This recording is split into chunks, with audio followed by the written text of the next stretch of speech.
out to our sponsor real quick? Sure. By the way, Yes.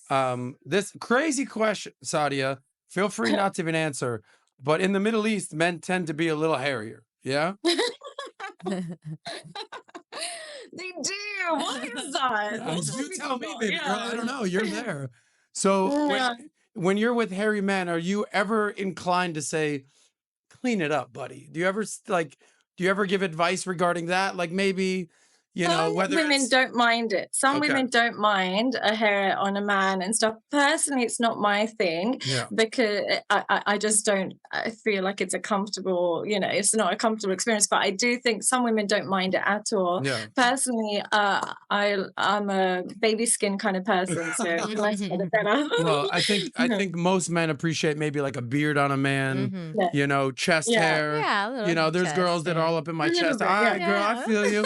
But nobody likes back hair Yeah, or a little like too much. little in too the much areas. down in the nether regions, right, Yeah, it Nat? can be a little too much. Okay, sometimes. gotcha. The reason that I asked you that is because this show is sponsored by Manscaped. By the way, Oh, that's a good Yes. lead-in. great lead-in right there. Yes. So if you want to kind of clean it up, We know right? you're Like out what there. Sadia, the gorgeous Sadia and the gorgeous Yes. Natalia are basically saying is, if you need to clean it up, Yeah. you can use Manscaped. The last thing Yes. you want to be is ending up on the front cover of a newspaper, whether Yes. that's in Dubai, London, Miami, being like, you're the nastiest, hairiest dude out there. It's the last thing you need in your life. Not a good idea. So if you're using Manscaped, shout out to them. They help you kind of keep it fresh, keep it clean. Yes. So beautiful women like Sadia and Natalia will tolerate you. Exactly. Okay. And then there'll be a link at the bottom. So Exactly. make sure you guys click it for like discount. Yeah. So all you men out there, we got you covered. The link is in I the mean, someone's got to Amazing. tell these guys. bio. Yeah, you're welcome. I mean, You're that's welcome. it. Sadia, you heard it here first. There Yes. it was. And he didn't prep me to say that. That was Yeah, No, not at definitely. all. So yeah, definitely. By the way, they didn't prep me either. I just looked to my side and said, oh, shit, we got Manscaped. And I totally Yes. forgot about that. But they've been a loyal sponsor. We appreciate that. Yes, we're awesome. Here's what I want to shift gears to. Social media. All right. Yeah. You've made a name on social media. You've built a presence on social media without taking all your clothes off. Yes. Okay. Oh, yeah. Without basically doing thirst trap pictures. You've done it by being smart, beautiful, intelligent, providing value, and giving insight into what people want to understand.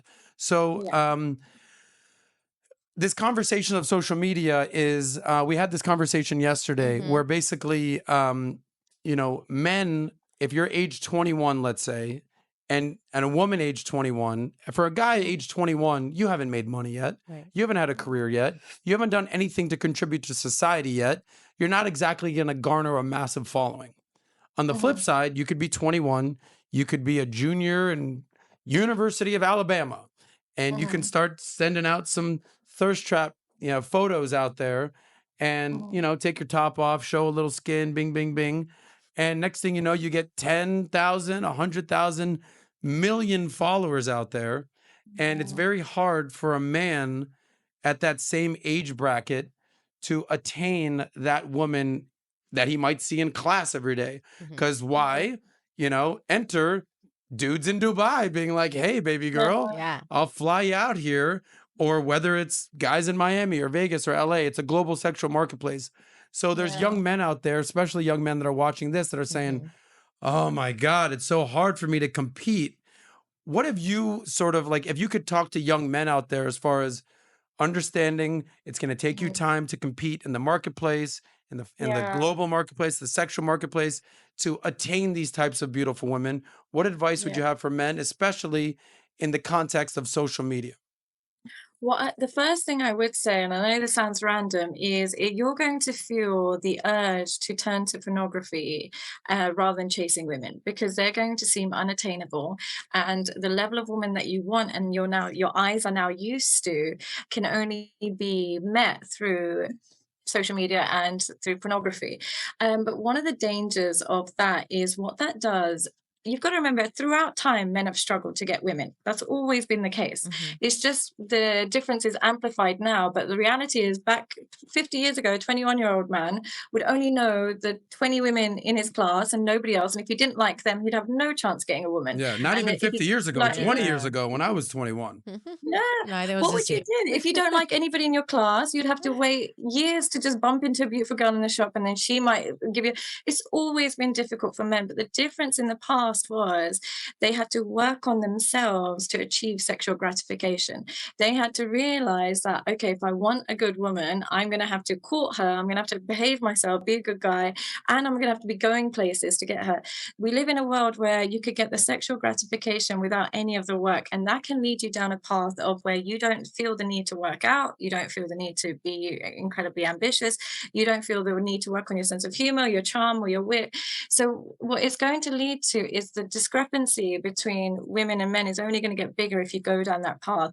So what I would recommend is delay your gratification. If you know the difference between you and women is it's really difficult for you right now, just remember, whoever you meet at 21 is not going to match you at 30. You're going to be a completely different league of man.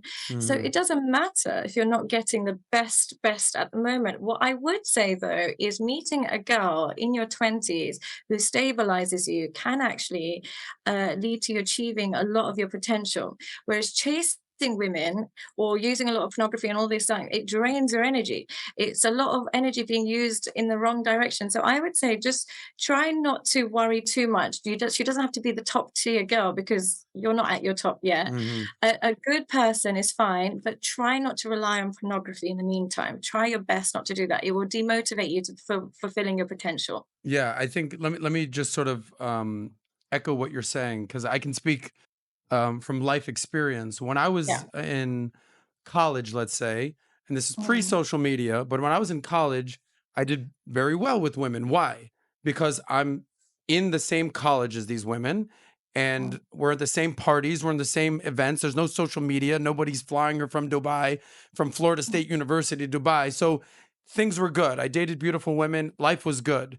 But when I graduated college, okay, and I entered the real world now it's not, you're not at college parties. Now you're in real world parties. I'm not going to say that I struggled, but I definitely like plateaued where I was like, yo, I was getting all these hot girls in college, but now that I'm 22, 23, 24, like, why isn't this adding up? Okay. And then I realized, dude, like, it's you. Okay. I had like, it's very difficult for a guy to say, well, it's these fucking girls, bro. They won't show me no attention. As a guy, it says, dude, you haven't made any money yet. You've kind of gained 15 pounds since college because you're working so much. You're not working out. You are not basically focusing. You don't have an agenda. You're drinking, you're partying. You don't have a clear, path where you want to go down. I was just kind of just Going through BSing emotions. around. Yeah.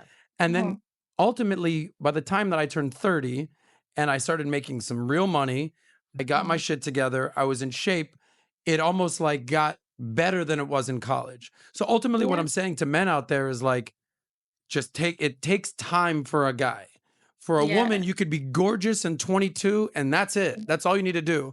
For a guy, you need to improve upon yourself. And the more that you work on yourself, later on, you'll be a lot better.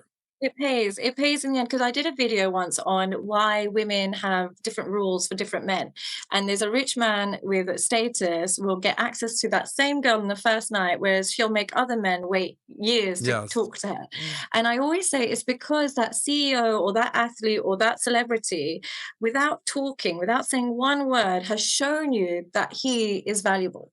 I know if I'm talking to David Beckham, for instance, I know he's an athlete. I know he can talk in public. He's already done the groundwork. I don't need to make him wait. Whereas if I'm talking to Joe Schmo, I don't know anything about him. How can I make him skip the queue? So CEOs and athletes and all these people, they skip the queue because they've already demonstrated they have all the valuable traits women want. They don't have to show her. They exist in it. So that's what I would say is just become that, fulfill your potential, and you never have to chase a woman again. Look at that. Yeah, solve the problem. Yeah, okay. You want to add to that? So staying on that Instagram thing. So there was a time when I was single. If I saw a gorgeous girl on Instagram, a thought is what they be known as, or an Instagram, model, follow. Oh, she's hot, follow. It can be very detrimental, in my opinion, to just start looking and, thirsting or simping after these type of women on Instagram. There's virtually no chance you're ever going to meet them in real life. They're all over the world. They're gorgeous. And it's like very distracting. What's your recommendation for men regarding looking at women on Instagram? Should they follow them? Should they unfollow them? Should they like their photos? Like how should men operate in an Instagrammable world? Do you know what I would always say to everybody, men and women, is clean your feed. And what I mean by clean your feed, it doesn't just have to involve women. Any picture, any post that's going to provoke too much reaction out of you, try not to do it, because what will happen is that your brain will be overstimulated. And when it's overstimulated by a device, it's going to be understimulated by real life events. And so you'll see a restaurant and it looks amazing, and you see it online and you're like, oh my God, this restaurant looks amazing. When you go there, it might still be beautiful, but because expectation kills the joy, you no longer enjoy that restaurant. So I would say any kind of following that makes you feel away, whether it's even cars that are too expensive and you can't afford. I know there's motivation behind it, but there's more demoralization than there is motivation with that. So I would say in terms of women, it's so dangerous, because what it does is it makes you think this is the levels of women. This is what women should look like. And there's no explanation of all the filtering that goes behind it and all the tweaking. And so the real woman will lose her appeal. And again, if you become demotivated in real life, you'll never become that full potential man if you're spending all day on Instagram. And I'll honestly say the number one ick that women get, the number one thing that turns women off a man, is when he's non-selective with women. When you meet a man who is selective with women and he selects you, you feel like a queen. But when you meet a man who is all day on Instagram liking pictures, following girls, this, that, and the other, he looks not busy. Main thing that comes across to me, if a man is following loads of girls and liking lots of pictures, is why aren't you busy? Yes. Why aren't you busy? To me, you're now unemployed, even though you might be employed, but you're coming across unemployed to me. And you don't want to come across unemployed to a woman. You want to look booked and busy, and it will increase your value. So it's more of a case, it's not even just jealousy about the women. We kind of feel it as you're giving off unemployed energy when you've got that much time to be glued to your I phone. love that. Energy, That is so true. Because when I see that, I'm like, wow, like this is what he feeds his brain with when I'm not around, or he's bored, or like, or when you see versus someone else and you look at their following and you're like, okay, this is the content they see. Like it really does like put a taste in your mouth before you even like get to know the person. That is so true. That is so true. Really not spoken about. When you talk about being selective, what do you mean by that? So it's attractive for a man to be more selective with his time, with how he chooses his women. What does that mean? You know what? There's something so attractive about a man who is selective with women in terms of their how they carry themselves. So when I meet a man who would not date a thought, and would not allow a woman that is out there all day, every day, acting like she doesn't belong to anybody, that man signals to me that you've got some alpha energy in you. Yes. You don't take nonsense. I like that. Even though it's going to have consequences on me and on my life, because you're going to bring that energy to me, I'd rather that than see a man whose woman is all over the place, posting whatever she wants, acting out on nights out and stuff like that, out and about. To me, when I see that in a woman, I just think, where's your man? Where's your man? What's going on here? So when I meet a man whose woman acts correct, I'm like, that man, you're doing well. Yes. I want to know about you. But when I see a man whose woman acts wild, I'm like, oh, you lost all the appeal that you could potentially have. Even though I shouldn't be looking at other women, I'm just saying in general. Like if that, I would generally say, when a man's selective, it's impressive. Yes, gotcha. So for men to be selective, it's funny. I have a buddy. I call him Mr. 2 to 10, okay? Because he's a good-looking dude. He's a suave dude. He'll take you down if you're a 10. He'll also take you down if you're a 2, okay? I don't know, meaning like he loves women so much that he'll find the beauty in it. That's one side of the coin, is that I love all women. All types of women are beautiful. I'll take it down. The other side is you're a dog, brother. Like, I don't know. You know what it is? you'll be so surprised when women, thing is, you can ask men this as well. When a man walks into a room with a beautiful woman who's just focused on him and she's acting correct, not only do all the men look at him, or all the women look at him as well, but when a man walks into a woman who is not acting correct and isn't that great, women also don't acknowledge him. So your woman makes you more attractive to other men and women. So you selecting wisely is you creating your brand. Let me ask you the concept of types and preferences. Okay, so at one point I dated a girl, whereas and some people might say I don't want to see other people's significant others. Okay, I don't care. I'm very confident. I'm very comfortable. So I don't care. But she showed me her exes. And there was one tall black guy, there was one short white guy, there was a Latino guy. She's basically saying, I don't have a type. I judge each person individually and what they do for me and their own individual personality. Cool. Another girl I was talking to, she has a very specific type, okay? Or at least she says she does. And me, white boy, did not fit that type. Let's just put it that way.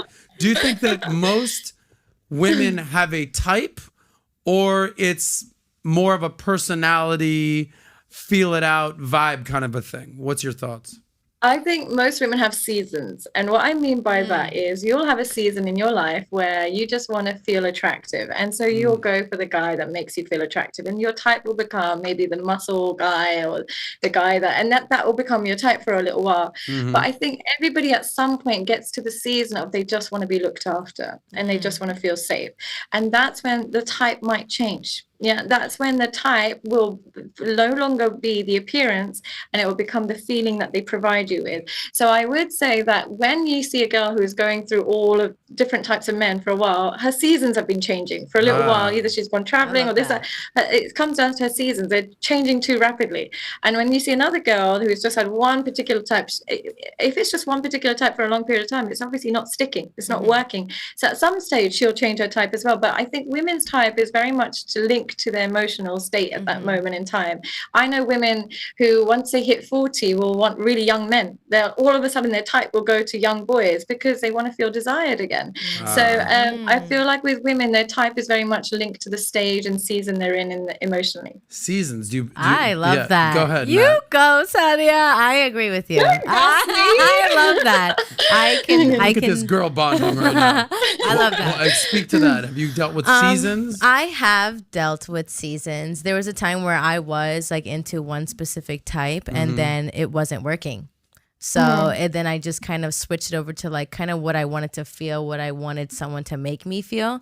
And looks didn't really become like a top priority. And now that I'm in the state that I am in, like looks isn't really like too much of a priority. It's more so like how somebody makes me feel and if they're in the same direction I want to go with like what I want in the future. But I do agree, seasons is a thing. I didn't even think about it as seasons, but I think that up on the spot, by the way. So if it sounds like it's real, it's not. I made that because I love that. Seasons. That's phenomenal. Yes. Well, I think from a guy's perspective, what's that scene with Starsky and Hutch? He's like, you want the blonde or the brunette? He's like, dude, I'll take either one. I don't really care. I'm good with either one. But do you know what it is? Men see the best in women and we see the worst in men. So what I mean by that is men will see one quality. She might just have nice nails or she might just have a nice like pair of legs. And that's enough for them to be interested. Whereas for us, all it takes is one quality to be bad to put us off. You might just have the wrong nails or the wrong legs or whatever it is. And we put us, so it's just the way men are, they're so positive about women that they end up having less of, less seasons. A woman could eye a guy down. Oh, he's looking good. Oh, he's clearly he's got it going on. Oh, he's looking. Ugh, look at those shoes. I'm out. Like a guy will never not sleep with a girl because of her shoes. But I will say, I will say this. It's very important as a guy to kind of have a pack mentality. Like it is important for a guy to be able to go out by himself and just feel comfortable by himself, sit at a bar and just, do you. That is very important. But that's few and far between. Most guys need to be able to run with a few guys. And I will say that if you're going to go out with some guys, it is very important for you and your bestie and your homies not to be interested in the exact type of woman. Okay, so for instance, I went through my blonde season up until I was like 35. And then I'm like, I am out on blondes. I am all in on brunettes. So like, for instance, if Sadia walked in a room, right, I'd be like, boom, gorgeous, brunette. I'm all over it. Whereas my buddy, he only talks to blondes. So if you're going to run into it with like a crew of guys and you guys are going to go out and, you know, listen, let's be real here. Guys, when they go out, if they're single, yeah, they're on the hunt. like you're on the hunt. You're going out. I'm not saying like you're looking for sex all the time, but like you want to go out, you want to interact with women, you want to have a good time. But it's very good to have a homie that's like, okay, you got the brunette, I got the blonde. All right, I'll take the big girl. All good, no problem. Boom. It's very important. Do girls have that same mentality when they're going out? Let's say you and two of your girlfriends, you're going out to dinner, and there's a group of men. You're like, okay, cool. I'll take the tall, attractive one. I'll take the short, fat, balding, rich one. He's clearly paying for everything. I'll take the muscle guy. That guy seems pretty Johnny Depp sensitive vibe. How do women operate in that context? Welcome to my course on masculinity, and in this course not only will I be able to completely transform your understanding of women, but on a more personal level you will enhance your self-esteem, self-respect, and your boundaries. The goal of this course is to take a man that has absolutely fantastic intentions, wants to find love, wants to commit, wants to have a good healthy relationship, but is finding that he's constantly running into women who are narcissistic, who are disrespectful, who are disloyal. Now, if you are finding that continuously, then there must be something in your engagement with women that is causing this. What my course will do is look at where this problem comes from, how to resolve it, how to communicate effectively with men and women, and how to command respect. Most importantly, how to improve your self-respect. And throughout the course, you'll be given interactive sessions, but with course materials to help you channel and journal your learning. So if you are interested in becoming the most masculine version of yourself, join today.